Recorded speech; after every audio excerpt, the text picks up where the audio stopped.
మనము ప్రభువుని శోధింపక యుందుము, వారిలో కొందరు శోధించి సర్పముల వలన నశించిరి. ఎక్కడ శోధించారు? ఈ సందర్భంలోకి వెళ్దాం ఒకసారి. మనం ఎక్కడ శోధించారు? సంఖ్యాకాండం 21వ అధ్యాయం 4 నుంచి. వారు ఎదోము దేశమును చుట్టిపోవాలనని హోరు కొండ నుండి ఎర్ర సముద్ర మార్గముగా సాగినప్పుడు మార్గాయాసము చేత జనుల ప్రాణము సొమశీలను కాగా ప్రజలు దేవునికిని మోషేకును విరోధముగా మాట్లాడి, ఈ అరణ్యంలో చచ్చుటకు ఐగుప్తులో నుండి మీరు మమ్మల్ని ఎందుకు రప్పించితిరి? ఇక్కడ ఆహారం లేదు, నీళ్లు లేవు, చవిసారములు లేని ఈ అన్నము మాకు అసహ్యమైనదనిరి. అందుకు యెహోవా ప్రజల్లోనికి తాపకరములైన సర్పములు పంపెను, అది ప్రజలను కరువుగా ఇశ్రాయేలులో అనేకులు చనిపోయిరి. ఏంటంట?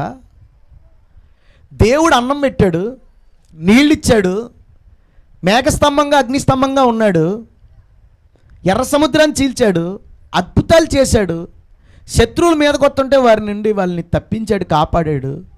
అటువంటి గొప్ప కార్యాలు చేసిన దేవుడి మీద శనిగారట. మోషే మీద ఏమనుంది అక్కడ? యెహోవా మీద, మోషే మీద వాళ్ళు శనిగారట. శనిగి విరోధంగా మాట్లాడి వాళ్ళు దేవుని శోధించారట, ప్రభువుని శోధించారట. ఒకసారి ఆలోచన చేయండి. సంఖ్యాకాండం 21వ అధ్యాయము 4 నుంచి 9 వచనాలు చూసినట్లయితే కనుక వాళ్ళు అంటున్నారు, చెవిసారము లేని అన్నము మాకు అసహ్యమైనదనిరి.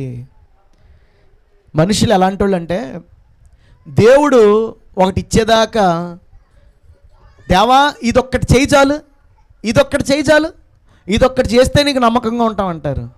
కానీ కొద్ది రోజులు అయిపోయిన తర్వాత ఏమంటారు తెలుసా? ప్రభువా ఇది సరిపోవట్లేదు, ఇంకోటి కావాలి. ఇది బోరు కొట్టేసింది ప్రభువా, ఇది మాకేం సరిపోద్ది ప్రభువా. అప్పులు ఉన్నవాడి ప్రార్థన ఎలా ఉంటుందో తెలుసా? అప్పులు తీరితే చాలు ప్రభువా. అప్పులు తీరిపోయినాడు ప్రార్థన ఎలా ఉంటుందో తెలుసా? ప్రభువా మా ఇంట్లో అది లేదు, ఇది లేదు, అది లేదు, అవి కావాలి. ఈసారి ఏడుపు దేని మీద? కావలసిన వాటి మీద. తీరా ఇవన్నీ తీసేసుకున్నాక ఈసారి ఇంకోటి ఏదో వస్తుంది, గుర్తు వస్తుంది, ఇంకోటి ఏదో కోరిక పడుతుంది, ఇంకోటి ఏదో కోరిక పడుతుంది. ఈసారి ఇంకేదో తెలుసా? దేవుని పదే పదే శోధిస్తూ ఉంటాడు. దేవుడు అడిగింది ఇవ్వకపోతే దేవుని మీద సనుగుతూ ఉంటారు. 2 విషయాలు ఉన్నాయి ఇక్కడ. దేవుని శోధించారట, రెండోది ఆయన మీద శనిగారట. నువ్వు దేవుని శోధించకూడదు. దేవుడిచ్చిన దాంతో సంతృప్తి కలిగి ఉంటే బైబిల్ వాక్యం చెప్తుంది, దేవుడు తగ్గిపోమన్నప్పుడు తగ్గిపోతే, దేవుడు లోబడమన్నప్పుడు లోబడితే, దేవుడు ఏ స్థితి అనుగ్రహిస్తే ఆ స్థితిలో సంతృప్తి కలిగి ఉంటే దేవుడు హెచ్చించిన రీతిని బట్టి ప్రజలందరూ ఆశ్చర్యపోతారట. హల్లెలూయా. ఈరోజు ఏంటో తెలుసా? దేవుడు మనల్ని లేపేస్తూ ఉండాల, దేవుడు మనల్ని ఆశీర్వదిస్తూ ఉండాల, దేవుడు మనల్ని ఒక స్టెప్ పైకెక్కిచ్చేస్తూ ఉండాల. ఒకరోజు అరే నాన్న నీ పద్ధతిలో కొంచెం తేడాగా ఉంది, నీ ప్రవర్తనలో కొంచెం తేడాగా ఉంది, నువ్వు కొంచెం తేడా కనబడుతున్నావు, నువ్వు దిగు అనగానే నేను దిగను, నేను ఫిక్స్ అయ్యాను, నా వల్ల కాదు అనుకున్నాం అనుకోండి, దేవుడు దించుతాడు. ఏమండి, ఆకలికి అన్నం పెట్టినోడు, దాహానికి నీరిచ్చినోడు వాళ్ళకి ఏం కావాలో తెలియదండి. కానీ దేవుడిచ్చిన వాటిని మర్చిపోయారు వాళ్ళు. అసలు శోధించడం ఎందుకు జరిగిందో తెలుసా? చవిసారం లేని మన్నా అంట. చవిసారం లేని మన్నా అంటే దేవుడిచ్చిన మన్నా ఎలా ఉంటుందో తెలుసా అండి? అక్కడ రాయబడి ఉంటుంది, తేనె కలిపిన పిండి పదార్థంలా ఉంటుందంట. తేనెతో తయారు చేసిన ఒక అప్పం ఎలా ఉంటుందో టేస్ట్ అలా ఉంటుందంట ఈ మన్నా.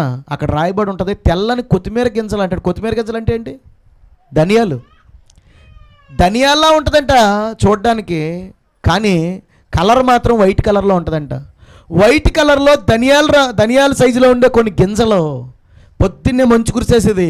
ఆ మంచు అంతా ఆరిపోయిన తర్వాత ఆ గింజలు ఉండే అవన్నీ ఏరుకుని కొంతమంది దాన్ని పిండి చేసుకుని రొట్టెలు కాల్చుకునేవారు, అట్లు వేసుకునేవారు, కొంతమంది మరొకటి చేసుకునేవారు.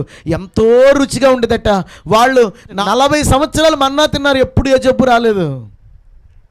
వాళ్ళు జబ్బు చచ్చిపోలేదు, వాళ్ళు చేసిన పాపముల వలన, వాళ్ళు చూపిన అవిధేయత వలన వాళ్ళు చచ్చారు. మన్నాకు పేరు పెట్టారు వాళ్ళు. కొంతమందికి వాక్యం బోరు కొట్టేస్తూ ఉంటుంది. ఏంట్రా బాబు ఎప్పుడు వాక్యమే చెప్తున్నారు, అప్పుడప్పుడు 4 జోకులు, 2 సైన్స్లు, 2 పిట్ట కథలు, 2 లోకంలో ఉన్న సంగతులు చెప్తే బాగుంటుంది కదా అక్కడ నీకు టైము తెలీదు, చాలా సులువుగా అయిపోద్ది.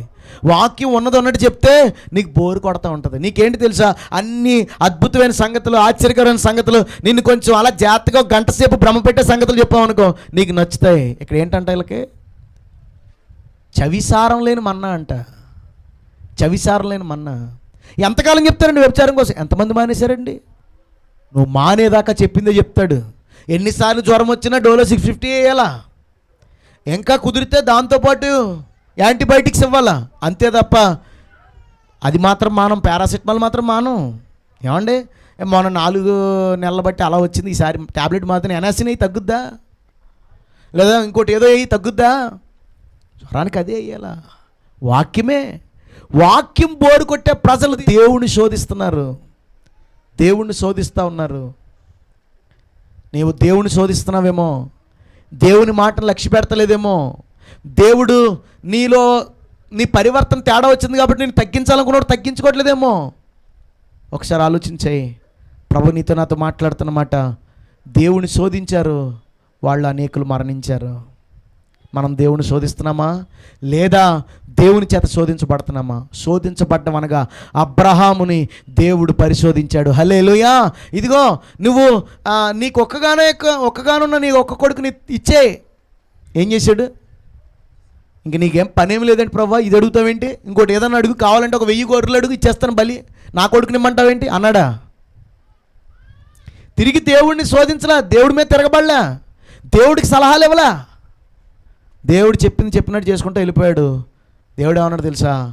దీన్ని బట్టి నువ్వు నాకు భయపడుతున్నావు అర్థమైంది అబ్రహామా అన్నాడు. నువ్వు దేవుడికి భయపడుతున్నావు అంటానికి రుజువేంటి తెలుసా? దేవుడు ఏది ఇమ్మంటే అది, దేవుడు ఎక్కడ తగ్గమంటే అక్కడ, దేవుడు ఎక్కడికి పొమ్మంటే అక్కడికి, దేవుడు ఏం చేయమంటే అది, దేవుడు ఎంత లోబడమంటే అంత లోబడి నువ్వు కనుక ఉన్నావు అనుకో ఏమవుతుందో తెలుసా? దేవుని చేత నువ్వు శోధించబడుతున్నావు, పరిశోధించబడుతున్నావు. లేదు దేవుని మాటకు విధేయత చూపించకుండా, లోబడకుండా నీ సొంత నిర్ణయాలు చేసుకుంటూ వెళ్ళిపోతుంటే కనుక దేవుని వాక్యం చెప్తుంది నీవు దేవుని శోధిస్తున్నావు కనుక ఆయన చేతిలో ఉగ్రత వస్తుంది.